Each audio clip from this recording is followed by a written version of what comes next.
My name is Sharon.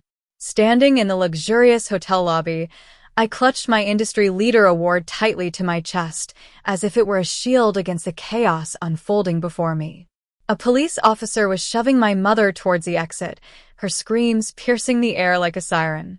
"Sharon, tell them your pain. Tell them who you are," she screeched. Beside her, my father stood in handcuffs, his face ashen. The officer glanced at me, waiting for me to pull out my credit card and fix this mess. I met his gaze firmly. "I'm sorry, officer. I don't know these people," I said coldly, then turned my back and walked away.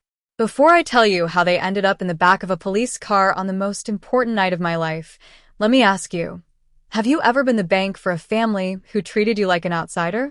Where are you watching this from? 3 days ago, I was in a first-class cabin flying from New York to Los Angeles. The handcuffs were just a distant thought, and the police sirens were replaced by the gentle clinking of champagne glasses. I had spared no expense. I bought 4-round trip tickets on a top-notch airline, booked a 3-bedroom penthouse suite at the Grand Vista Hotel, and arranged for a private limousine service. I was foolish enough to think that spending a fortune could buy me the respect and love of my family. In the limousine, my father, a 60-year-old man with delusions of grandeur, was already sipping on the complimentary whiskey. He looked out of the window at the city lights with a smug expression. "Not bad, Sharon," he said, swirling the glass. "But I expected something more luxurious. When I was in the stock market business, the big players always traveled in style."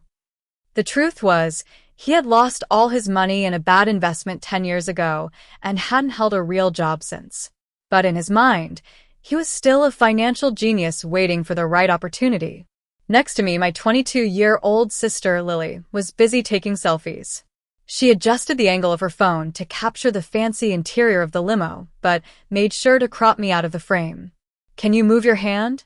You're ruining the shot. My followers need to see the luxury, not your boring suit," she said without even looking up. I moved my hand, as I always did, trying to keep the peace. My mother, a 58-year-old woman who always put her own desires first, adjusted her expensive jewelry and asked, "Is there going to be real food at this event of yours? Your father needs a proper meal." I took a deep breath and said, "Mom, it's a gala dinner. I'm receiving the Industry Leader of the Year award for data analytics. It's a huge deal. The CEO of a major tech company is presenting it." My father scoffed. "Data analytics? That's just playing around with numbers on a computer. It's nothing compared to the real work I used to do," he sneered. I tried to explain, "Dad, I analyze big data to help companies make strategic decisions.